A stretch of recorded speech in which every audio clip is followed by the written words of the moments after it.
right, so hi everyone. All right, I'm going to start. I'll start sharing my screen. And Jessica, are you driving or are you in an airplane or what are you doing? It looks like you're about to jump out of an airplane, to be honest.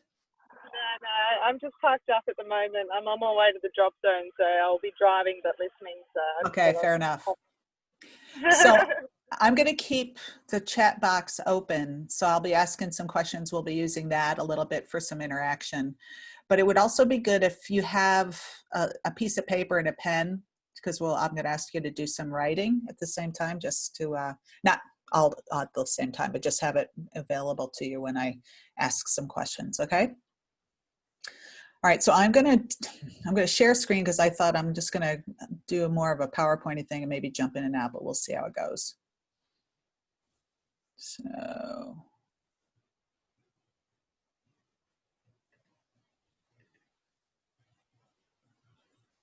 right. So this is kind of where we're sitting today. We're going to talk about this idea of compassion. I'm sure everybody's like really psyched on a Friday morning to talk about compassion. I do think of it as one of the second tier virtues. We don't typically talk about, generals going to war with compassion, or the kind of the top tier bravery, honesty, or integrity. But nevertheless, it's my firmly held view, and I don't think that we are at our heart relational creatures, and how we relate to others and ourselves really does go a long way toward helping us to be the performers we want to be. So compassion's one of the things that I teach a lot. So with that, oops, how do I? It seems so simple. Click.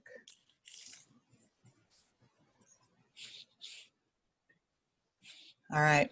So just to by way of review, last time we talked, I really covered off on what I see as the main ingredients of the mind, kind of what thoughts are and ways in which we tend to make mistakes in our thinking, and then more productive ways to engage with thoughts, such as sometimes taking the piss out of the less helpful ones. So if anybody has any questions about anything we talked about in that space, do let me know.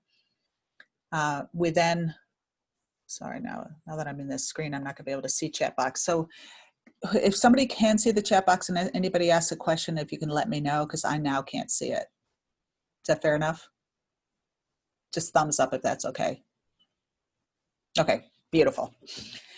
We also covered off on this idea of how that emotions are natural phenomenon, and we attempt to control them at our peril. And we will want to develop a wiser relationship with our emotions, such that we acknowledge their right to exist, and we even lean into them to see what they're telling us, and that helps us perform better under pressure if we can get not quite so reactive, particularly to the emotions that maybe scare us or we think are inappropriate for the moment. And then finished up with this idea of the power of present moments. So we're always in the present moment, but I like to think of the present as just a string of moments to come this moment, this moment, this moment, and why it is important to spend more time in this space, and how it can help us as performers and as people. And what I would just wanted to do in that, we talked about the practice, the different ways that we could enhance our ability to be in the present. So we talked about this idea of mindful attention. So one way to do this is maybe the shallow end of the present moment training pool, is this idea of taking activities we're already doing in the course of a day and endeavoring to stay more present during the execution of those activities. So my question to you, and you can write this in the chat box and just let me know what you think, or you can unmute yourself, is what would be activities that when you're in training that you could do in a more mindful way, or during competition? What would be those things that you think, yeah, like driving, for example, is something in everyday life that I'd say the world would be a better place if we all were a bit more mindful when we drove. I don't know your world enough to know what that might be for you, but what are things that you could be doing to enhance your present moment attention over the course of training or competition?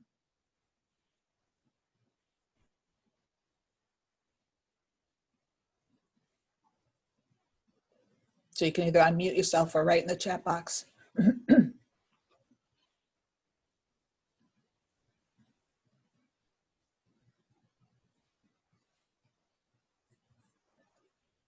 I'm completely and professionally trained to outweight you all, so long silences don't disturb me at all.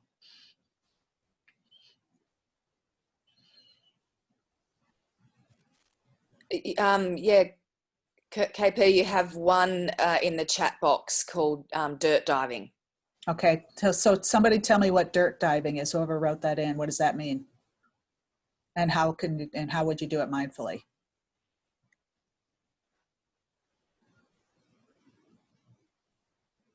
Spot, did you want to unmute yourself and speak up? There we go. So dirt diving is the way we practice the sequence of formations we're going to make in the sky. Okay. So it's the preparation we do on the ground. So you would sort of orient yourself on the ground relative to the other people that are around you. Is that right? Correct. So if you were being mindful about it, what would you be noticing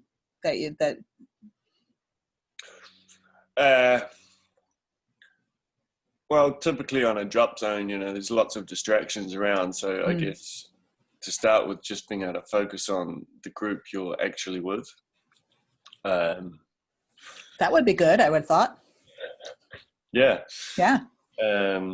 So what kind of distractions are likely to take your attention away from the task at hand? Other people, other groups, whatever else is going on, people's landings. So were you go ahead, keep going. No, I mean, even just the basic stuff like, oh, gee, I'm really tired. I need some food, all of that kind of stuff. Yeah. I mean, that's really interesting because we often think of distractions being external, but our minds are constantly yanking us around. And so one of the reasons I harp about this is that we can get better at managing our internal distractions through some practices. So I'm really pleased that you brought that up, because it's really important to acknowledge both, it's what's happening around me and in me. So when you do dirt diving, are you literally holding on to each other? Can be. Okay.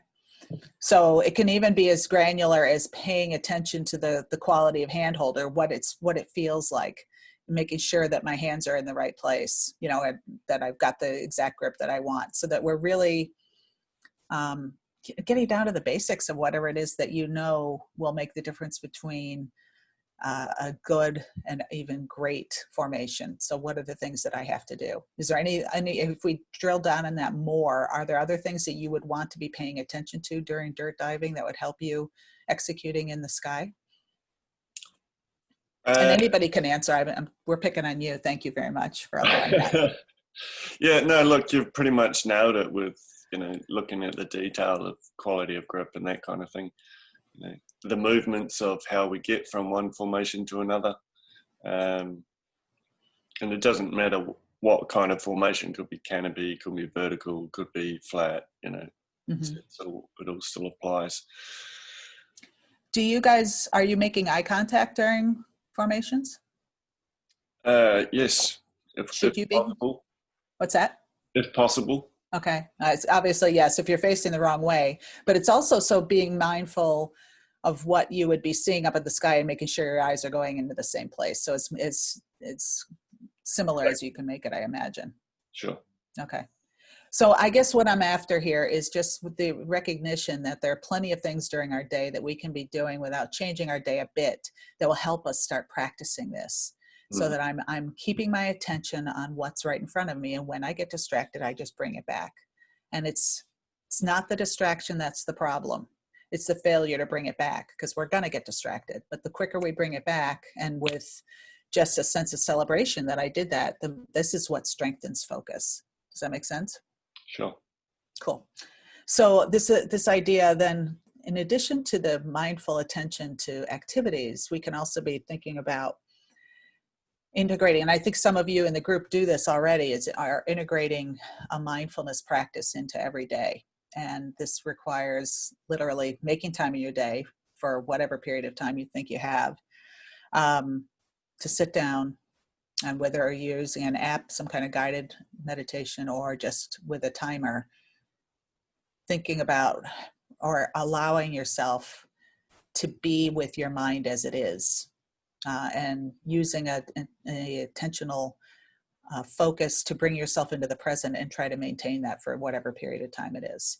And I think having a dedicated practice is the faster track to the understanding of awareness, because we're kind of deepening that awareness. We can't help but build more focus into what we're doing, because we're practicing redirecting our attention, practicing. We also start to get a sense of, how does my mind really work? What are my hot buttons? What are the typical things that pull me out of my meditative state? Whether it's planning or worry, I just get to know. So we're not making any judgments on what it is that pulls us around, that yanks us around, or that gives us pleasure while we're meditating. But it's just, I'm learning. And in learning, then we have the ability to start to make some informed decisions on what it is that we want to be doing. But until we learn what we're thinking, how we're feeling, we can't do anything about making that more useful and effective. So it's really a self-awareness practice that we're cultivating. And finally, this, I harp on this a lot, and I will continue to harp on it, but this idea of learning to accept what the hell it really is. Meaning, yep, my mind's busy today. Yep, dirt diving is going like crap today. Yep, it's where we are, and then we dispassionately decide how we're going to fix whatever it is going on. But the first step is, without reacting, we cultivate the skill of accepting what's happening right now. Okay, this is what it is. Sometimes it's like this. Sometimes it's great. Sometimes some meditation practices go really well. Some feel like I'm not able to focus very much at all, but keeping in mind that we're not doing this just to become better meditators, but it's around this building of awareness is really the point, so that helps us in our performances. So I call it radical because I think it's a pretty radical thing to really learn to accept what's on offer in the moment. This is a great antidote for panic. All right, so I would like for just to start today with a bit of a micro mindfulness practice. And there's many reasons why this kind of short intentional break in our day can be useful. So it can be as short as you want, short as a minute, 30 seconds. But it can be a great way to reset, say between meetings or before training. I like to think of this micro mindfulness practice as a snapshot of what the deeper practice would look like, but in its own way is a form of settling the mind. If our minds are like a snow globe, how many times have you gone from one activity to another without allowing the snow to settle from the previous thing that you were in? And then all of a sudden you're in another meeting and it's kind of hard to reset. This is giving us the opportunity to do that. Sorry. I think there's some notifications on my computer that might go off every once in a while. So I'd like for us to engage in a bit of a micro practice to kind of, now we're settling into this time that we all have together for the next hour and a bit or so. And what I'd like you to do is get into a comfortable position. You all look pretty comfortable. So not so comfortable that you fall asleep, but you can be sitting, you can be standing. Actually, standing practice is great if you're ever tired and you need to meditate, because you can't fall asleep standing up or you'll fall down. So just a tip, if you ever feel like I can't ever meditate because it makes me too tired, to stand up when you're doing it. And I'd like you to consider before you go what you're going to use as an anchor for your attention. So a lot of people like to use the breath because it is a kind of a movement, so it tends to be a little grippier if it holds our attention. And if you do use the breath, this is not a breathing exercise per se. It's simply observing the breathing that's already happening. So thank God we don't have to force it to happen, or of course we'd not be alive. But we're just going to be paying attention to the in and out of the breath. And you can notice this like in the stomach area. So sometimes we breathe, we kind of do tummy breathing. You might notice it in the chest. I tend to notice it coming in and out of the nostrils, so you can feel a little bit of air on your upper lip as it comes in and out.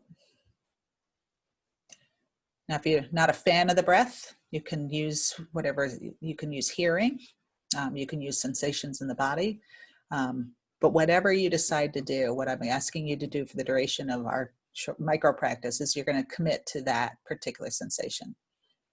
So if it were me, I'd be saying, all right, I'm going to keep my attention on the feeling of breath coming in and out of my nose. And just let's take an intentional deep breath to kind of bring our shoulders up and then just settle. And now we're just going to allow the breath to happen and paying interested attention to whatever sensation we're focusing on.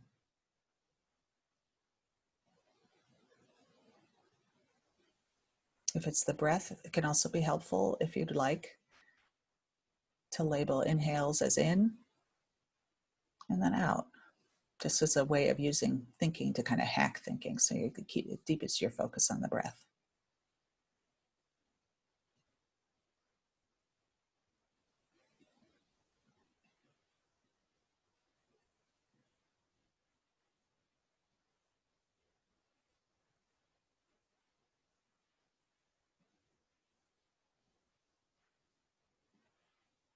As soon as you notice that your attention has wandered off to a thought, off to a sensation, celebrate the fact you've noticed and bring yourself back to the breath or back to the sensation you were focusing on and begin again.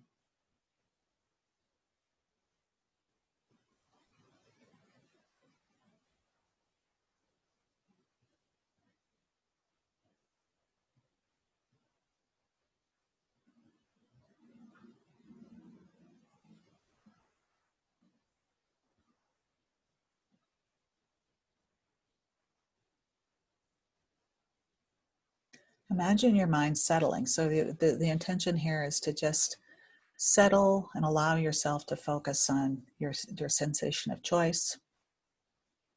So at the same time, we're giving the mind a break, kind of a little recovery break.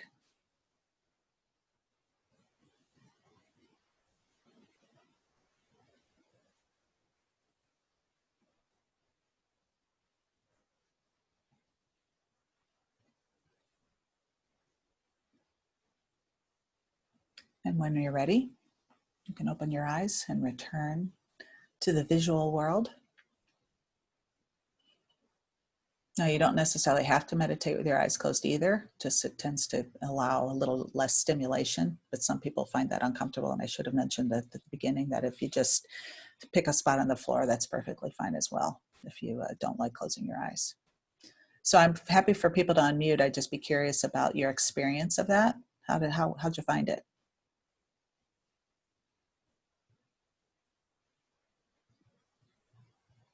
Calming.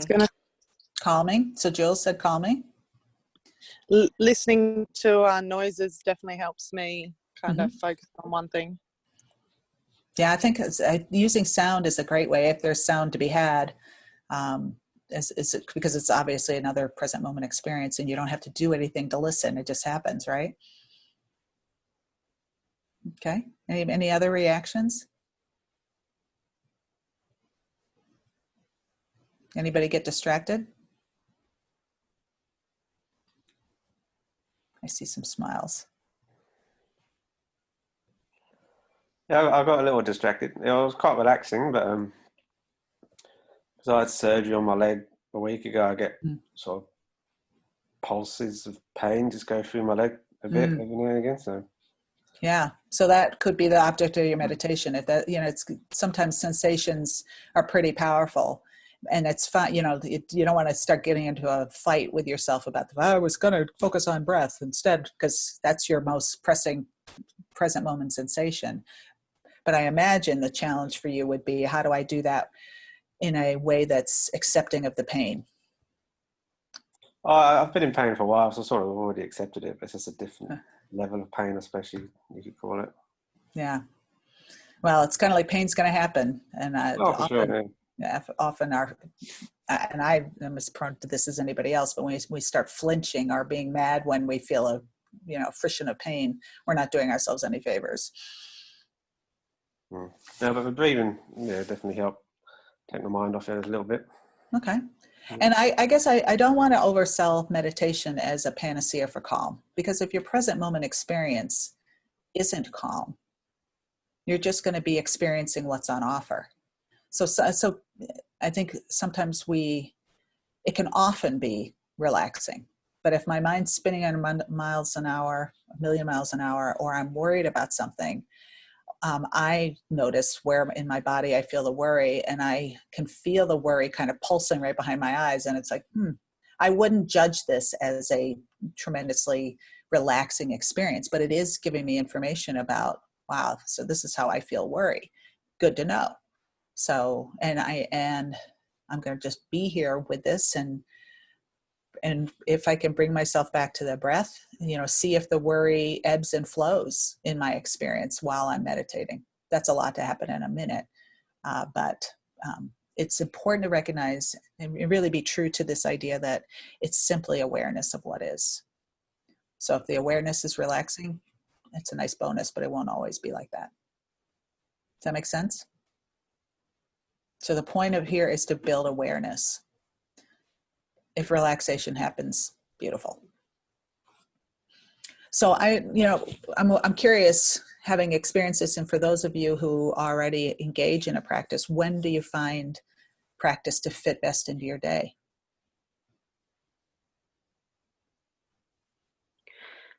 I usually start with a morning meditation and set an intention, but I think it's definitely different, like just focusing on your breathing as opposed to setting an intention and then I kind of try and receive messages. So I guess what I do is just a bit different, but I think it was really good because my mind did wander a fair few times just about nothing, but I'm like, oh, I gotta start again. So yeah, I probably need to practice that more often as well. I just always say, welcome to the human race. Everybody gets distracted, even the Dalai Lama. So you're in good company. And I agree with you that this comes from a tradition of which there are many different ways to practice. And we're going to try something different at the end of our time together, a different form of meditation based on compassion. But this idea, I think, too, that it can be a useful way to have a contemplative practice. So when in setting an intention, you're if I'm hearing you correctly, and I'm not sure, I see iPhone Natisha Dingle. Is that your name? Yeah, Tish is fine. Okay, Tisha. That it can be a way of inviting contemplation on a concept, or in your case, you mentioned receiving messages, or tell me more about that. Yeah, so I do a fair bit of I'm into life coaching and NLP and energy healing and stuff like that.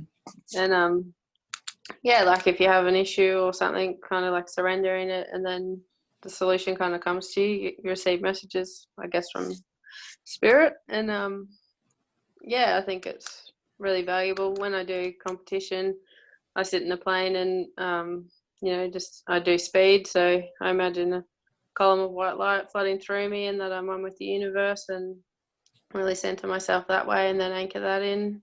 And yeah, so I do my own practices in the plane.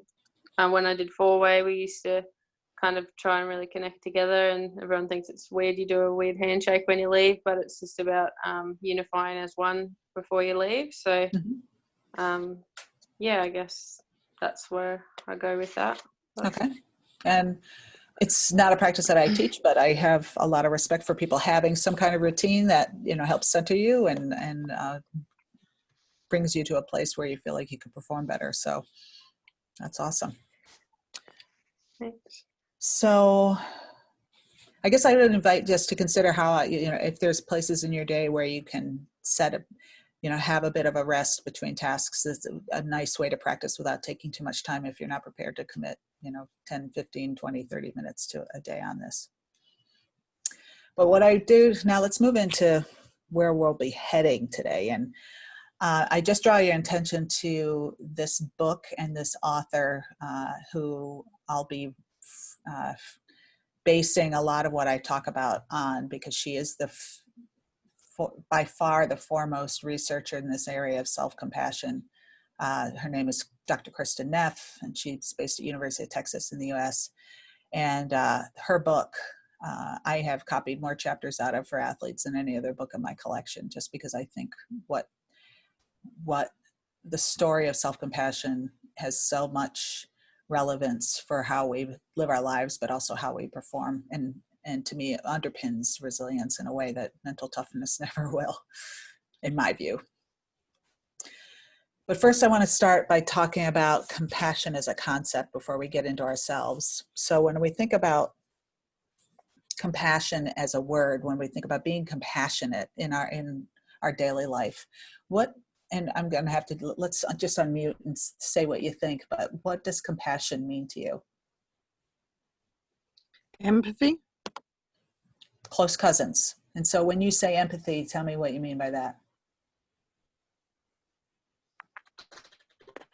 Kind of feeling, so everyone's gone through kind of different situations, even though we may not be able to relate to a situation, we've all kind of experienced that feeling of whether it be disappointment or sadness. We've all kind of felt that feeling, whether it may not be from that, and just kind of understanding that, I guess.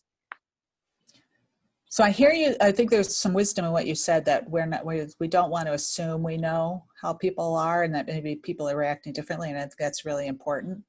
I think of empathy as the ability to put myself in the other person's shoes, to see things from their perspective. So in a way, it's an imperfect guess, and so you'd want to temper any empathy with checking in with that person to make sure that you got it right. You know, you can be imperfectly empathetic. Okay, so it's very much related, but they're slightly different, and I'm just curious if anything else comes up for people when they think of compassion.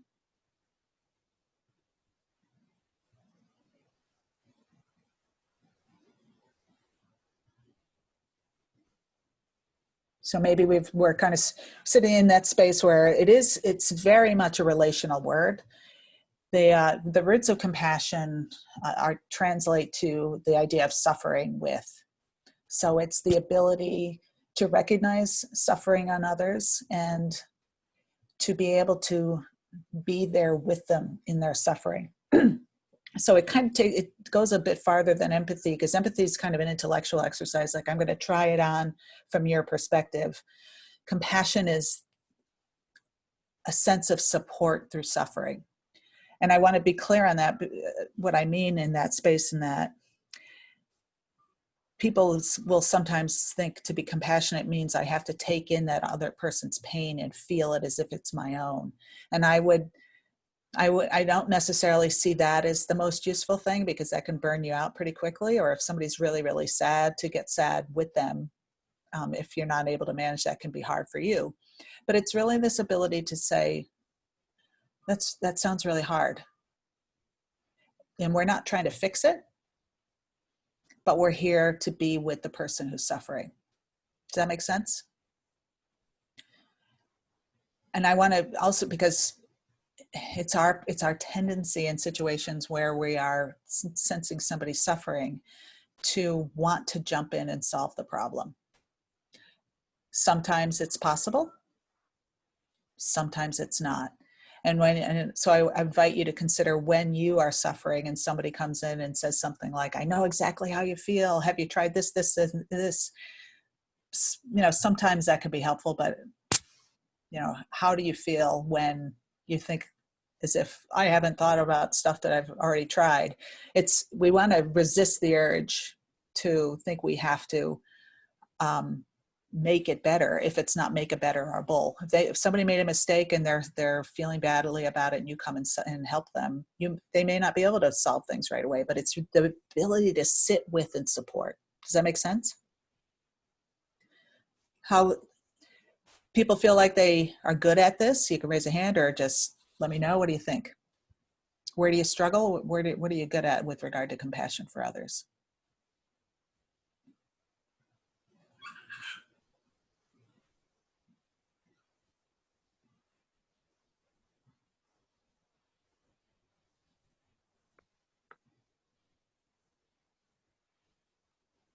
We're a talkative group today. Is it easy or hard to be compassionate to others? Anybody have any views on it? I find it easy, but I think that's one of my gifts, is holding space for people and making them comfortable to talk about things. But it depends what kind of person you are, I guess. If you're kinetic, or like I feel everything, or some people are visual, some people like they perceive things differently. So I think it's different for everyone. I absolutely agree. And I find, especially in sport or like high achieving environments, it can feel like a little antithetical, like we have to keep moving on to the next thing and come on, buck up, let's go. And so sometimes in our society, we haven't been conditioned or to see compassion as important in a performance context as I actually think it is. But because we're going to want to think about this. So we understand that compassion toward others is this ability to suffer with. So then we're talking about this idea of compassion for ourselves, which is the title of the book, Self-Compassion. And, at the face of it, it's exactly the same qualities. How do I support myself when I am suffering? And I think there are a couple keys here. Is that the first thing, in order to be self-compassionate, we need to recognize when we are suffering, which sounds kind of ridiculous. And on one level, of course, I know when I'm suffering, but our society and our upbringing sometimes conspire to move us along, and almost aren't aware that we might be suffering in certain cases, because our tendency is to like pick yourself up, dust yourself off, move on to the next thing, or it's all about problem solving.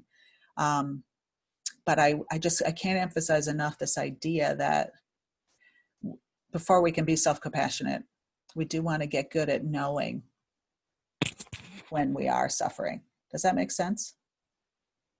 Do people feel like they're pretty good at this, or have there been times when you weren't aware that you were sad or upset after a mistake and just moved on?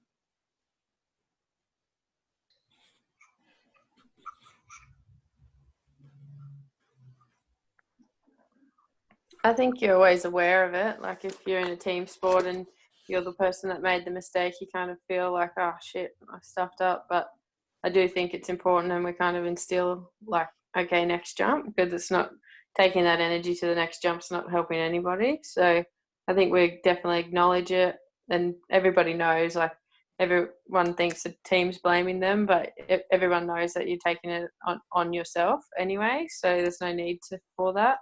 And then everybody just moves to the next jump. Like when I did a 4-way team, we were very aware of this, and we did a lot of mental preparation before comp. So when it arose, it just was something we could move on for. And I think that's really important to have as a team, so that you're not dealing with issues on the day in competition. You've already dealt with them and you've moved through it as a team previously. Well, it's, if you have processes that work in that space, that is awesome. What I do find is occasionally, where we get stuck into this kind of intense self absorption, and what I hear you saying is we try as a team to move us through that pretty quickly. I'm going to invite the notion that at some point we want to have a process for comforting ourselves, Because what we tend to do is what you said, Tisha, is sort of, oh shit, I screwed up. And like, there's a quick like self-judgment. And it's good when it's quick. It's good when we don't ruminate in it for a long time, but the ability to recognize and support ourselves with the knowledge, like, yeah, that kind of, this feels sucky, and I'm okay. Like that I can find a way to comfort myself and not just judge and move on. But there's another step that we can insert in here where we're actually saying, I'm supporting myself, because feeling bad, no matter, even if I caused it, is not fun. We often think we're supposed to sort of punish ourselves if we made the mistake, but nobody sets out to screw up a formation, I'm going to guess, or make any other kind of mistake in sport or otherwise. We don't wake up going, how can I screw it up today? How can I really mess up my life? So the things that we end up doing are unintentional, and the quicker we can acknowledge that we're in pain about it helps us move forward more quickly. Does that make sense? Okay.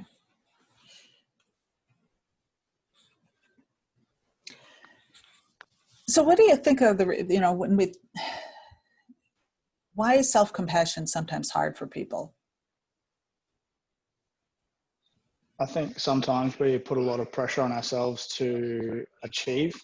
Like we set the bar so high for ourselves that sometimes we don't quite hit the mark. But it's not that we don't get there; it's that we fall short in that moment, knowing, like, being a bit hard on ourselves that we're still working towards it. Like we expect it and want it done now. Yeah, I mean, and you said a lot in that's those statements, Luke, and one of them is this idea of sort of high standards, perfectionism, which can have positive qualities to them, but where we are brittle around lack of perfection. And the fact is, nobody's, human beings weren't bred to be perfect. It's an inevitable thing that we're going to make mistakes and fall short. Where perfection falls short is when it's really rigidly held, and the only way I'm going to be okay is if I'm perfect, and that's just unachievable. So we're kind of caught in a really bad loop of never feeling okay about ourselves. But I find when I talk about stuff like self-compassion, I have athletes will fear it because it's going to make me soft. It's going to keep me from striving. That somehow it's either compassion or it's being hard on ourselves and achieving. And I really want to have us appreciate the idea that we can hold both in our hands at the same time. So we can achieve and be compassionate, and that this ability to support ourselves and comfort ourselves when we are hurting moves us quicker back to an achievement orientation. Does that make sense? But the other things that I hear people talk about is this idea that it just sounds selfish and self-indulgent. And I have a fair few things to say about the idea of selfishness. And, that's another value that has roots for good pro-social reasons, that we discourage selfishness because we want people to act in the good of the group.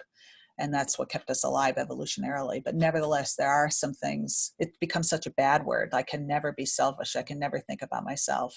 And I would prefer to consider this as a way to move beyond the hurt back to productiveness faster. And so it allows us to be better with others faster. So we want to kind of really break out of this idea that taking the time to pay attention to how we're feeling and then doing something about it is actually the best gift we can give to everybody around us. Does that make sense? I have to say that Ronnie Perry, he's like my mentor, life coach. One person I really look up to, and one thing he's definitely taught me over the last few years is to put your own mask on first before assisting others, and it's the biggest life lesson, and I'm really grateful for that. Changed my life. He's going to steal my thunder then, because I'm going to go right to that lesson, and I won't cover it so hard. If Ronnie's already got you covered there, that's awesome. So I just want to consider this, and this is just want you to write some things down on that piece of paper I asked you to get. And just first, the first question I want you to do is, what type of things do you typically judge yourself and criticize yourself for in your own life, in sport or out of sport? So it's kind of a self-awareness raising exercise about, how do we typically react to ourselves? Just to, a couple things.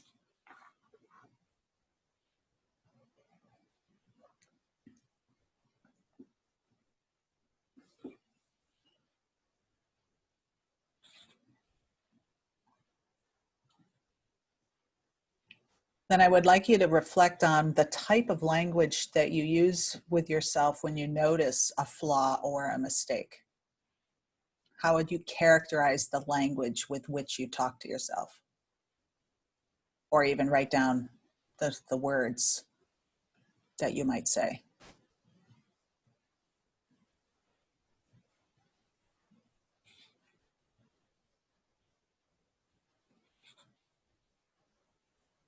And if you are self-critical in that space, how does the language you're using make you feel? So what kind of emotions do you experience as a result of that language?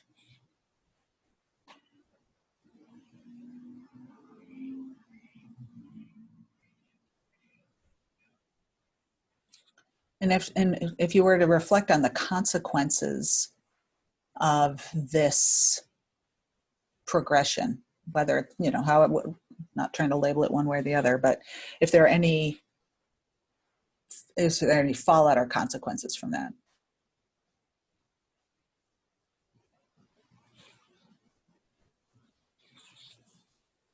It's kind of just setting a baseline for when we're in this space. What do we do?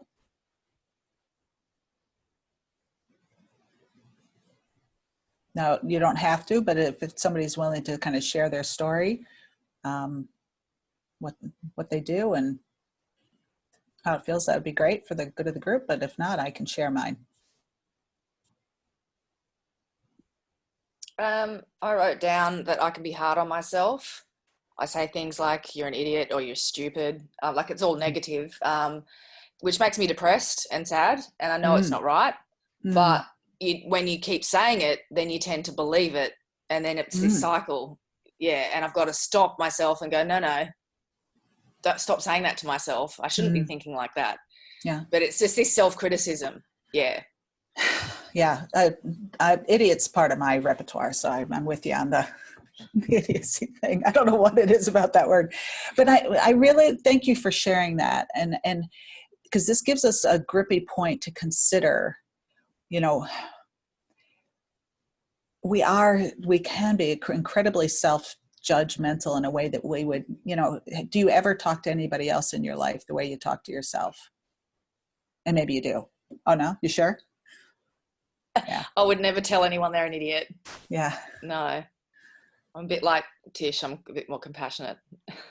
Yeah. And I am really going to invite this idea of considering that when I make a mistake, and we will, yeah, despite what Luke says, I'm kidding, because I know you, but when we do, how important it is to recognize that we are suffering in that moment.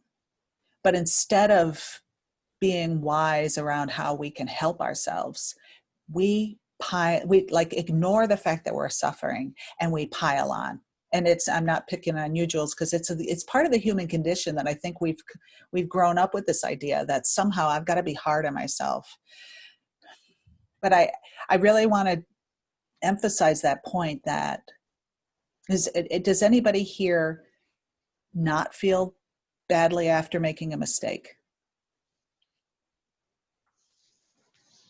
You know, that's a tough place. And some kids like have to kind of learn to feel bad about making a mistake, because that, you know, that's how we get better. But so I don't hear anybody denying that. And yet we treat ourselves absolutely in the wrong direction.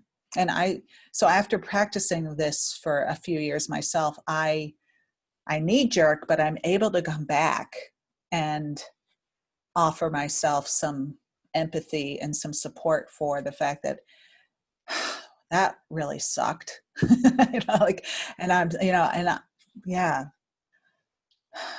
I've found that for myself, when I'm being hard on myself, I tend to push even harder, and that ends up being slightly more detrimental, to the point where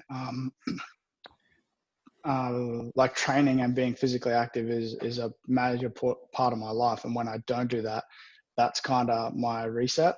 And I don't set like a start or an end. I just I go until I hit that physical fatigue wall where I've got to push so hard to break through that barrier, you can absolutely do this, because I set some pretty big goals for myself and some pretty big ambitions. And when I feel overwhelmed, I kind of go down that rabbit hole. So the reset for me actually this week was I got on my mountain bike and I just went, I'm just going to ride. And about the 18-kilometer mark, there was some nice hills, and that was the breaking point. So it was a point of, I know that I can get up this hill, and I'm not going to let myself die doing it, because I've done it before. And then by the time I got back home, I was, 22 and a little bit kilometers, I kind of just sat down and went, I feel better now. Could have a bit of a break and kind of reset myself and go, okay, I've got this. Like it's okay. Yeah. And I wasn't sure where you're going to go with that story, because it sounds like you were wise in your use of exercise to help you sort of come back to yourself, is what I heard. Yeah. Which is, I was getting quite overwhelmed with everything that I've set out to do with myself and my business and everything. And then just feeling really overwhelmed, and I was actually being quite negative on myself. And the physical challenge was, I can actually do this. I just need to stop piling it all in at once and just hammer and chisel and break it down into bits that I know that I can already do, and be kind to myself and just kind of go through that list and tick them off.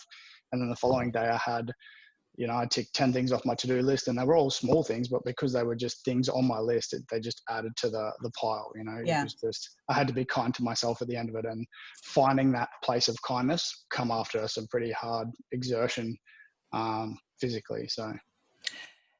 And I'm going to just take a small piece of issue with what you said, which all's well that ends well, and you keep doing what you're doing. What I want to make sure that my message is clear here is that when we're hurting because of a mistake, because of feeling overwhelmed, whatever the cause, we as human beings all deserve the right to be comforted in that hurt. And we can, and then, because what it almost, and maybe I'm over interpreting what you said, Luke, but it's almost like I had to step out of myself and sort of reprove myself in this other place, and I could come back refreshed, which is a great strategy. But I'm suggesting even before then, that the radical shift in my view, where self-compassion comes in, is the ability to recognize that suffering right in the moment and go, it's okay. I'm here with you. I support you. You're still a good human being, and being able to own it. And it's just we so quickly shift.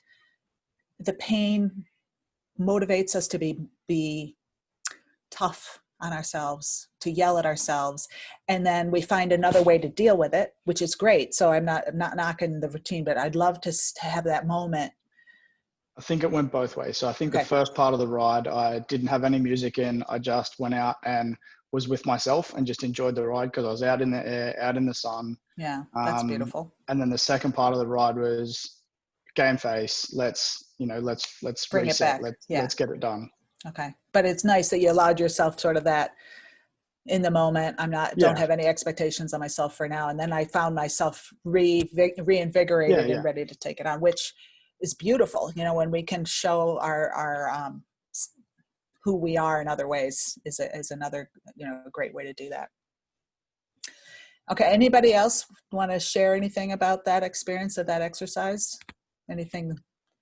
I think one thing I can relate with, there's something that Jules said that I can relate to. You know, we say that stuff to ourselves and then we doubt ourselves and we know that it's not good, but we repeat the process. Yeah. We keep doing it. And I think for me is like, yeah, what, you know, sometimes it's few and lot further between, you know, those insults to yourself, but sometimes they're, you know, quite stacked on top of each other, you know, so, and yeah, just that repetitive of keeping that, doing that cycle.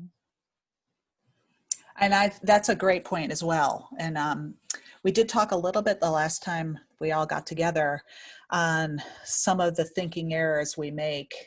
And one of them is, and it's, if it was easy to break out, you guys would have done it already, right? But it's recognizing that that's, okay, that's one of my scripts, is that once I start on the idiot script, boy, I just can keep going with it. And so in a lighthearted way, we recognize this is something our minds are feeding us. There it is again. And that we want to, because I guess what we want to avoid, the thinking error that happens is once you get into a script like that and you notice that it's happening over and over again, then you beat yourself up over the script. So already I'm calling myself an idiot. I'm called myself an idiot 10 times now. And now I'm an idiot for having done it 10 times. There's obviously not a helpful pile on there. And so it's, in the first instance, it's being able to know and be friends with the fact that, yep, this is what I do. This is what my mind feeds me. And we talked a little bit about this last time. So as I'm engaging in that script, I replace it with, I'm having the thought that I'm an idiot. Because we want to really label it for what it is, which is a construction of the mind. Or there's that story again. What do you know? It's so predictable, you know, so we start to kind of build a different relationship on some of these recurring things rather than beating ourselves up for making them happen, because they're habits, and we want to be easy on ourselves and see if we can first lighten up about it before we start to think about the process of changing it.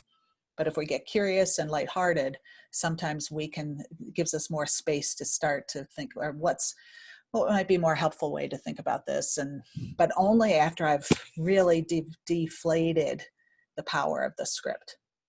Does that make sense? Kinda? So, okay. Yay for reactions. I got a thumbs up from Jessica. But great, insights into this process, because I think the more we talk about really how this works, the more likely we're going to be able to see how we're going to make some changes for ourselves. So here we go. There's, thanks to Ronnie Perry, that we've got the picture of the oxygen mask. So knew this was coming. So when we consider the core components of self-compassion, according to Kirsten Neff, there are 3. And one is this idea simply of being kind to myself.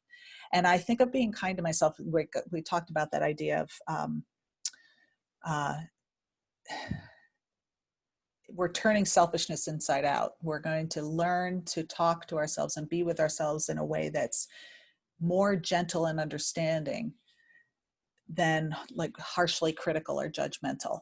We want to, absolutely want to start rewriting the script about how we talk to ourselves. How can we be kinder? Jeez, sorry. And we talked about, the exercise we just did was that idea of really drilling down on how immediately and knee-jerk and tough some of our reactions are. And we just want to start considering the idea of treating ourselves gently, treating ourselves with more kindness. And so this idea of taking care of ourselves first, I think, is really important. And I'm curious about this idea of self-care. So I want to talk briefly about what I see as the elements of just global self-care and see where we sit on this. Now, you're all athletes. I don't imagine I'm telling you anything you don't already know, but I'm curious about this idea that sleep and recovery, in my view, and neuroscience and physical science suggests it is the most important thing. Like So I want to consider what's the quality and duration of the sleep I'm getting every night, because that serves as the foundation of our house. You know, what are we doing nutritionally? Are we making sure that we're mindfully and in ways that are useful to us, feeding ourselves well? Luke clearly has the exercise piece down. But I imagine as athletes, you're all in that space. But I love this idea, particularly during the pandemic lockdown, of the idea of movement. Like, our bodies were meant to move between 5 and 12 miles a day. Forget exercise, just movement, and making sure that we're getting up out of our desk chairs. And this is as much a message to me, because I do spend a lot of time behind a computer now. How do you do that? Then how are we taking care of social connections? And then finally, this idea, which is why I'm here today, I think in part, is to get us oriented toward how are we taking care of our minds, and how are we allowing our minds to take care of ourselves. So I have a little exercise here that I just invite you to look along this, and if anybody can get 5 in a row, so it's self-care bingo, and just look across, look at the things that are on here, and consider what you do.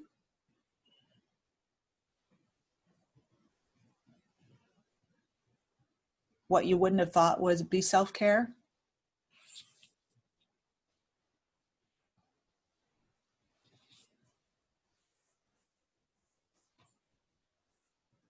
And if anything surprises you on here.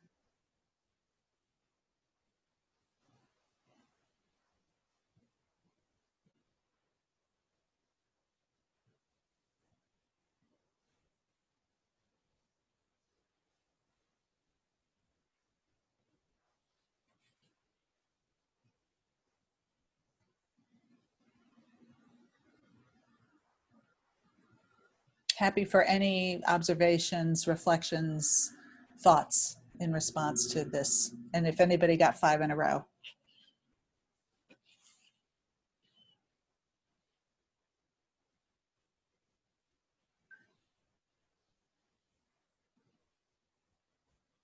Or if you have any questions about what any one of these means.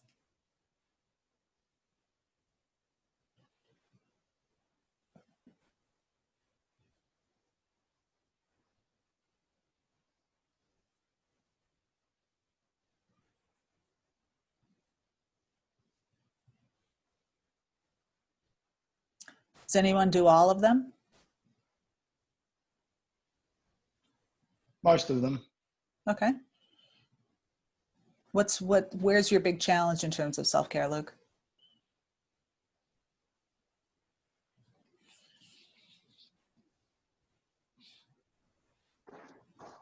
Probably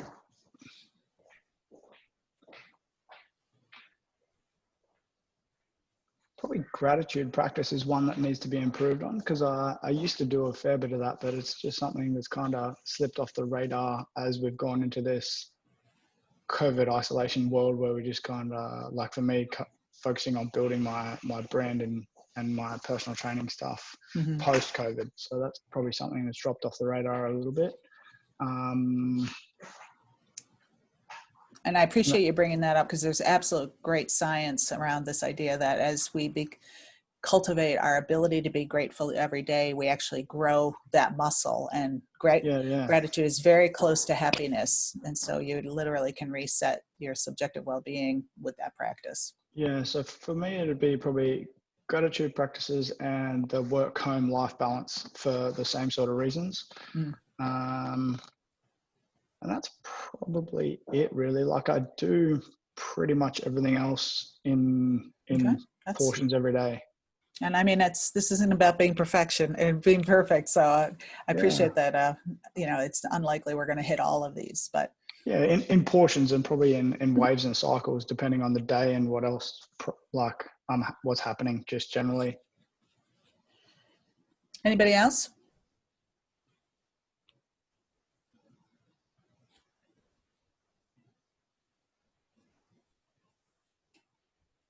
Definitely to limit my screen time a bit more. I think that will definitely help my mind. There's yeah, absolutely. You know, in the area of sort of neuroscience and our ability, here I am talking up mindfulness, for example, as a way to enhance our focus. Screen time, you're just, you know, not you, but everybody who spends a lot of time on screens is actively undermining their ability to focus. So I really encourage us to be thoughtful. It's not to say, you know, but just being able to you own the relationship with your screen as opposed to it owning you, and being aware of when we're mindlessly picking up technology for reasons other than having to call somebody or text somebody. It's just because I'm bored and that's where I go. How do we intentionally try diverting our attention to, you know, wouldn't mindfulness be a wonderful thing to do instead of screen time once in a while during the day? So appreciate you bringing that up, because that's a big one, and it's really quite insidious in our culture. Any other observations?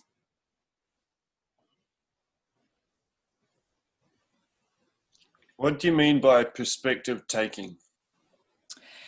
Good question.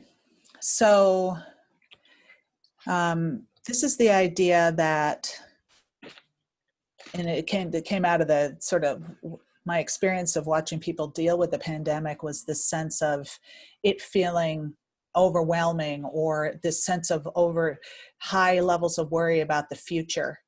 You know, and so people would get quite agitated and upset. And so what we want to do is take a step back from when we get enveloped in worry along those lines, and take a bigger perspective. So something along the lines of all pandemics end. Something along the lines of I'm shifting my perspective from the hypervigilance of worry to what I can do right now. So I'm shifting my orientation in time to be more useful and easier to deal with. So it's not pretending that the pandemic doesn't exist, but it's simply not spending so much time in a place that really undermines our mental health and is very inefficient, because we're using up a lot of mental energy. Does that make sense? So it's taking a bigger perspective, you know, so it can be used in any number of ways, but this idea of, actively shifting our perspective as a way to take better care of ourselves. Does that just sort of answer it for you? Sure. So let's say in a team example, then that could be useful, or a way of taking a greater perspective is looking at what progress has already been made in those times where you feel like you're not making any progress. Exactly. Like you're climbing the mountain and you're just huffing and puffing of progress, stopping and looking back down the mountain to take in the view and recognize how far you've come is, another way to do that. So it has many uses, but that's beautiful, because sometimes we get so drilled down on frustration in the moment, and we can really hammer that it's, all right, let's take a step back and really look at this in the big picture. Mm-hmm. Yeah, beautiful. So there's some psychological strategies in here. It's kind of all, and my view on self-care is that while I'm a psychologist and I will be teaching mental skills, all this is woven together. If you're not getting enough sleep, forget sports psychology. I'm not going to save you, because you're going to be irrational and make terrible decisions and act like you're drunk. So thinking positively while in that state is not going to be the thing that's going to turn this around for you. Does that make, I think we all kind of get that. But obviously self-compassion is on this list for a good reason, because I think it's one of the best ways we can take much better care of ourselves than we might have done in the past. So I'm working across two screens here, so I'm trying to find the cursor again. So the first component of self-compassion was this idea of self-kindness. The second component is this idea that we're all in this together. And I think this is really a good awareness to have, in the sense that when we make a mistake and we come down on ourselves, it's a very isolating experience. Maybe if we make a group mistake, we can all be in it together, in a sense of the group making the mistake. But often when it's something I've done, I take a deep dive right into me, and I feel uniquely horrible. And this can be corrosive over time, where I'm thinking there's some fundamental flaw with me. the flip side of this is our tendency to make ourselves feel better by putting, separating ourselves from others. So it's a tribal thing that we come by, honestly, but our group, in groups, out groups, sport team, I come together in a group or with myself, and I find ways to differentiate myself or our group from other groups to make ourselves feel better.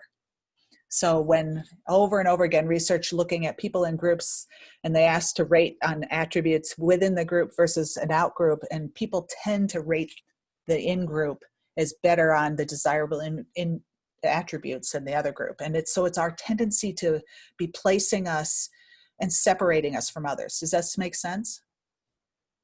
So we do it, but when we see some of the worst behavior in the world as a result of this pandemic, it's when this kind of behavior is taken to extremes where countries are fighting each other or not sharing information about the pandemic, or actively denigrating each other's responses, is when we're at our worst. But on a personal level, I want us to reflect on where we might be doing this in our lives, and we're not always even aware of it, but where we make ourselves feel better relative to someone else in our life. And I see this around how people treat homeless people in our societies. And this idea that, have you ever walked past a homeless person and not wanted to make eye contact? Has anybody ever had that happen to them? Or are we all good at making eye contact and considering the human being in front of us who might be panhandling? Because I'll own that there was times in my life where I would be like, what the hell? Or the person who wants to clean your windshield and you're like not wanting to do it and it's uncomfortable and you're resentful.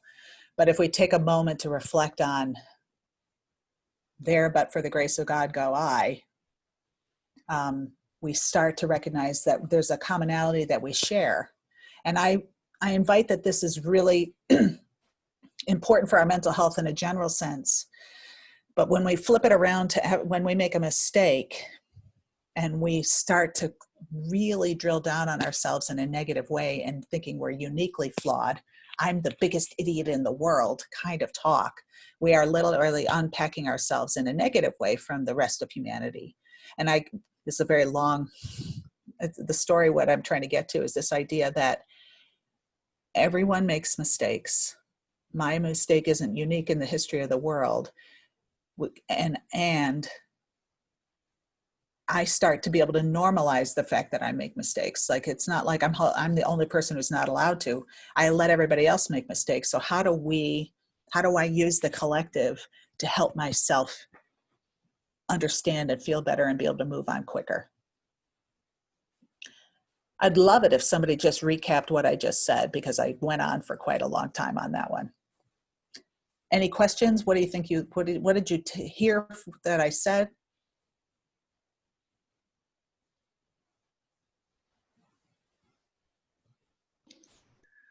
I think the biggest take-home message for me is to stop beating yourself up for things that weren't always obvious in the first place, but can be obvious after a good reflection and a good sort of deep sort of talk to yourself, I guess, if that makes sense. Mm-hmm.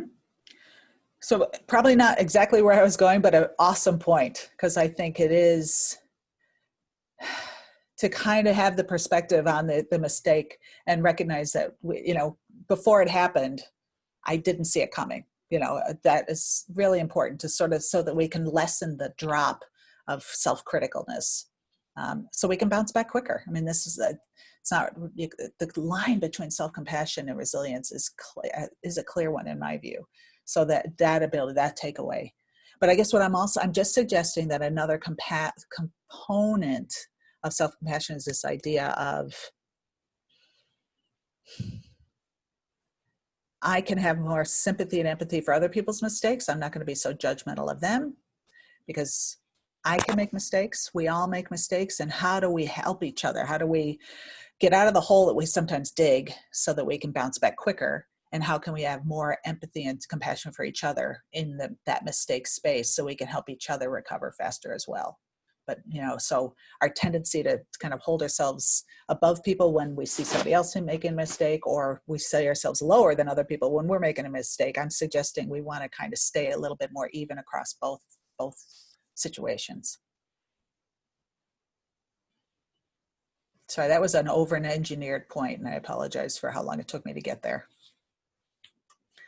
And then the last component to self-compassion that I'll touch on is this idea of cultivating. Another reason to cultivate mindfulness is that it allows us to better understand our own process. When we make a mistake, what does the suffering after a mistake actually feel like? Allow myself to feel it. Because if I don't allow myself to be aware that it's happening, I'm never going to be able to put that little bit of compassion in before I move on to the problem solving. And I'm suggesting that problem solving can happen a lot easier if we get really good at going, okay, now I move on. But if we don't know that we are suffering, we can't do anything about it. Does that make sense? And I would wager that we all suffer because we don't want to make mistakes. And to find a better way to deal with that is going to be key moving forward. Because wouldn't it be nice, Jules, if we could find a way to be like, yep, that was a stuff up. I feel pretty bad about it, but I'm not an idiot. Just to be able to have a little bit of self-talk then. And if we could dislodge that, think about how much quicker we can then move on to, okay, so what do we need to do now? So I'm going to leave us with that. I think, what would people be, is there anything we need to say about the relationship between self-compassion and resilience that hasn't already been said? Does anybody want to put in their own words why I'm linking these two concepts? You'll win a free Tupperware set if you put yourself out there on this one.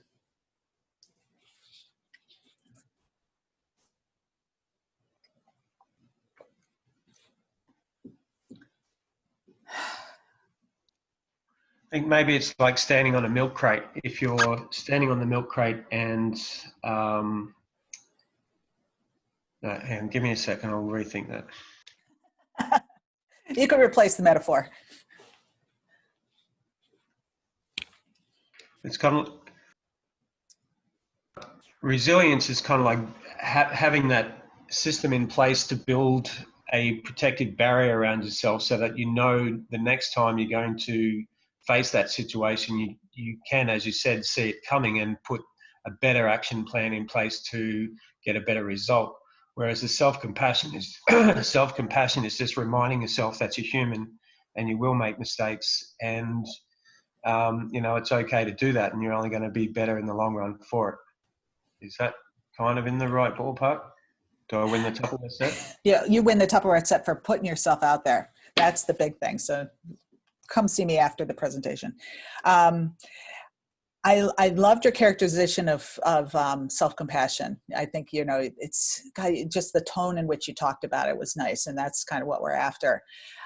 I think my thing around resilience is kind of a process of how quickly do I move from failure and mistakes to learning and the next thing. And so the ability to bounce back.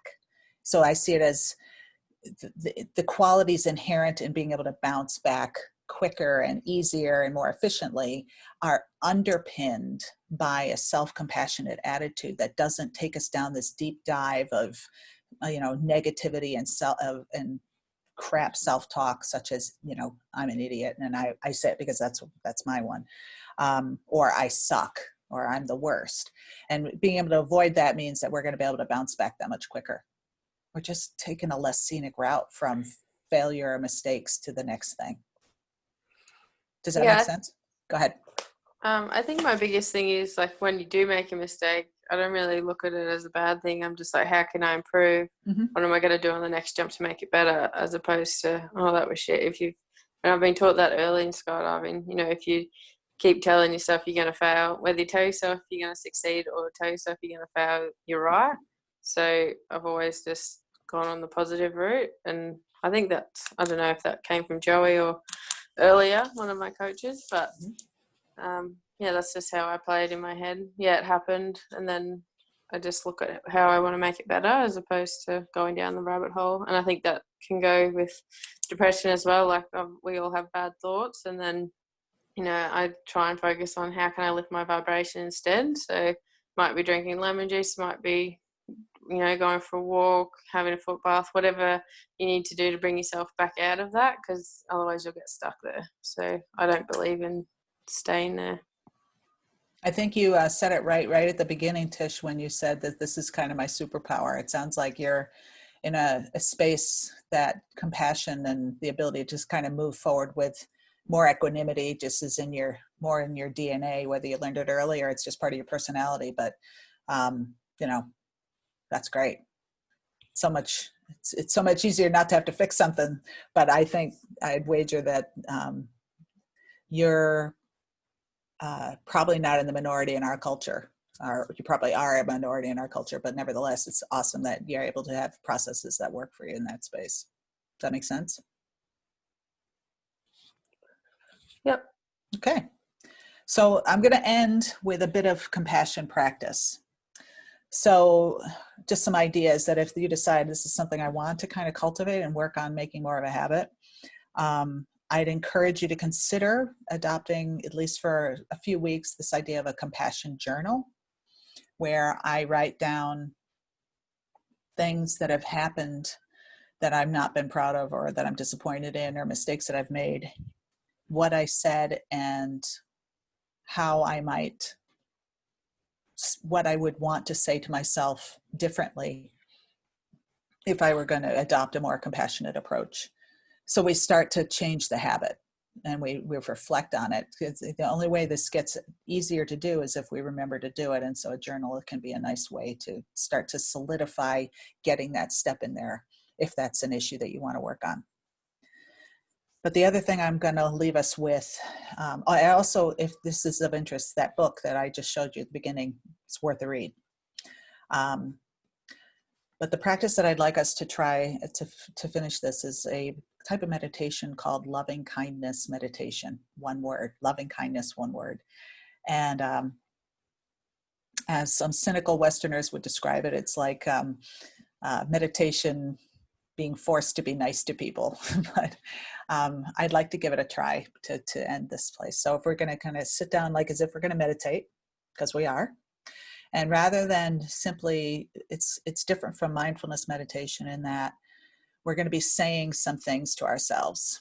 And we're going to be saying some things. We're essentially sending good vibes out, but the neuroscience behind this is pretty solid in that it's kind of like Tish's intentions. You know, you set an intention or you send a good vibe out, doesn't mean you're not absolutely going to influence someone else, but your intention is good wishes for them. And then we're going to do this for yourself. So settle in, take a nice deep breath, and you can do this eyes open or closed as you would like. I would like you to bring to your mind's eye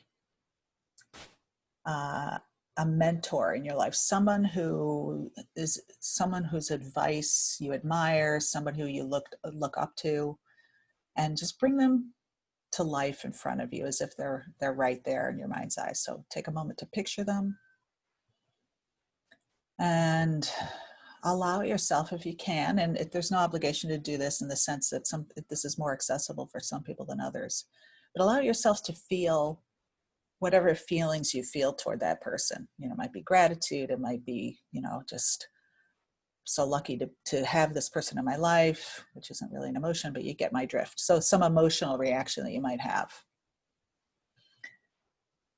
And I'm going to ask you to repeat these words to yourself after me. I'm picturing this person. May you be happy. May you be safe.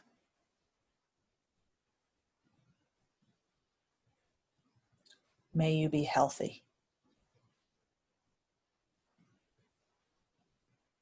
May you live your life with ease and joy.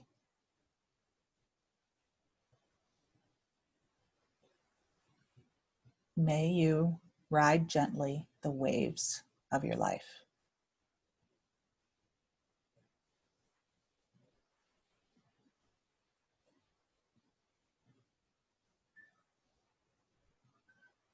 May you be happy.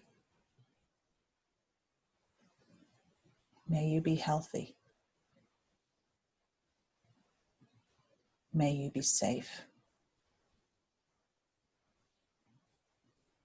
May you live your life with ease and joy.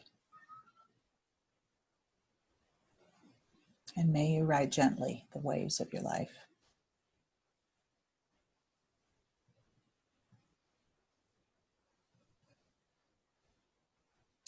Now we're going to allow our mentor or advisor to fade into the background, and I'd like you to bring to mind someone or something that you love very much. So could be a person, could be a child, could be a partner, could be a pet.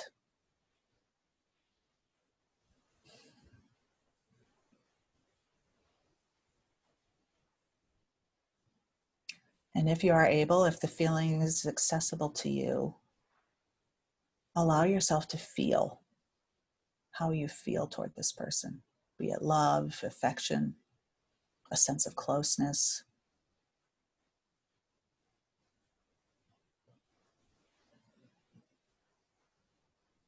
And repeat these words. May you be happy. May you be safe.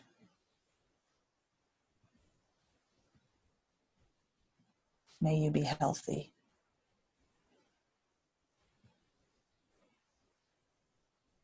May you live your life with peace and joy.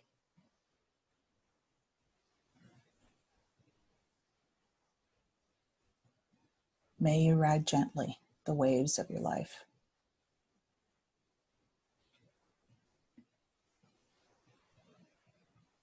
May you be happy. May you be healthy. May you be safe. May you live your life with ease and joy.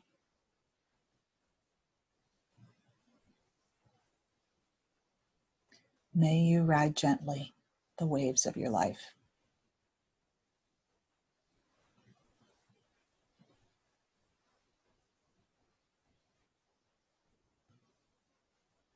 And finally,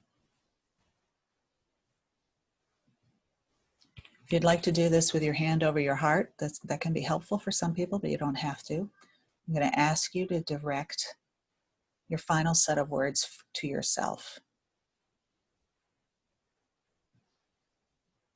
So take a moment to allow, if they are accessible, feelings of love and affection toward yourself manifest for you. It's okay if they don't. And repeat these words after me. May I be happy. May I be safe.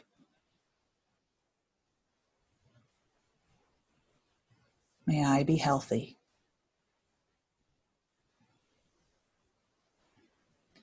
May I live my life with peace and joy.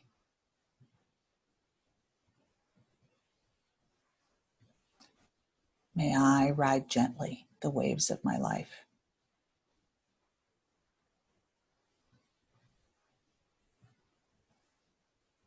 May I be happy.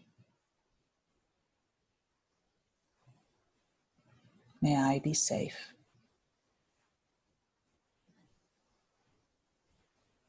May I be healthy. May I live my life with peace and joy.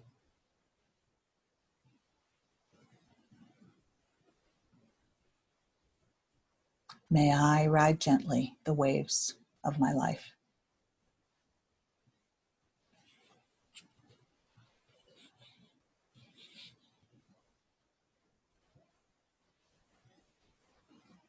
Take a deep breath. You can open your eyes when you're ready.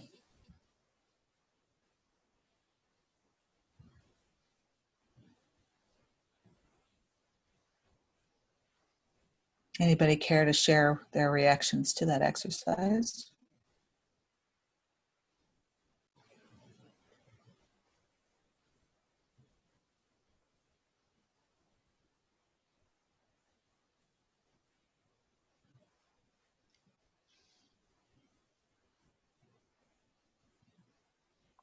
Was it easier? Go ahead. I really enjoyed it. That was good. I think it's it's important to come back to yourself like you did, and yeah, it's really nice to send those beautiful messages to yourself. And yeah, I sometimes like to do it in front of the mirror as well, and like talking to yourself and telling yourself you love yourself. It's so powerful. It seems hard at the start, but yeah, it's a good message. Thank you. No, that's another great way to do that. Now, the traditional form of loving kindness meditation is you start with yourself and then you work outward in concentric circles. And you would go to somebody maybe that you're having difficulty with. And then you do for all sentient beings on the planet to sort of finish off with this sense of common humanity, which we did not do today. But I find that I like starting with others so we kind of get a practice of the sense of what that would feel like, so then we can bring it to ourselves. Sometimes it's hard to start, especially if we're a little bit hard on ourselves. I was curious, does anybody find that to be true, that it was easier to give to others than ourselves in that space, or was it pretty much even across the board?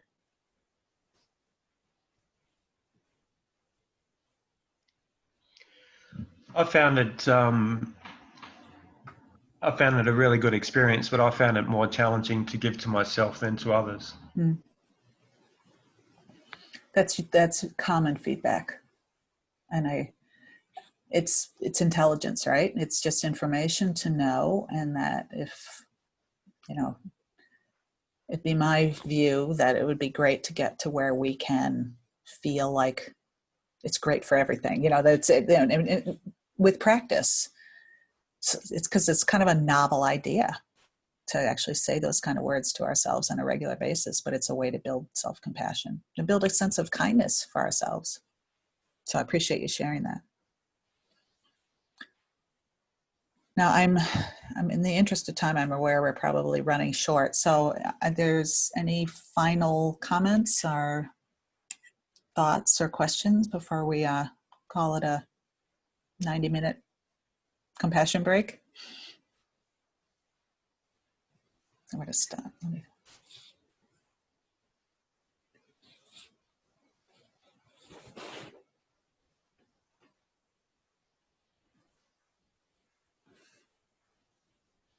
A quiet group today. I just wanted to say a quick thanks, that's all. And I'll say a quick, you're welcome. It's been a pleasure. Thanks heaps. All right. Yeah, well, thank you. It's awesome. You're very welcome. It's, I don't have much interest in this topic, so I really hated talking about it. So you gave me a chance to share something that I do believe is really important for us as athletes, but us as humans. And so I hope some of this was useful. So Ronnie, thank you for the opportunity to share and for inviting me back. And thanks everyone for your contributions. You make my job immeasurably easier and more interesting when you share your thoughts in this space. So thanks for playing. No, thanks, Kirsten. Appreciate your time and your thoughts and your insights. Some useful tools there. Well, I hope at least we feel a little bit more self-compassionate as we go off into the rest of our day. All right.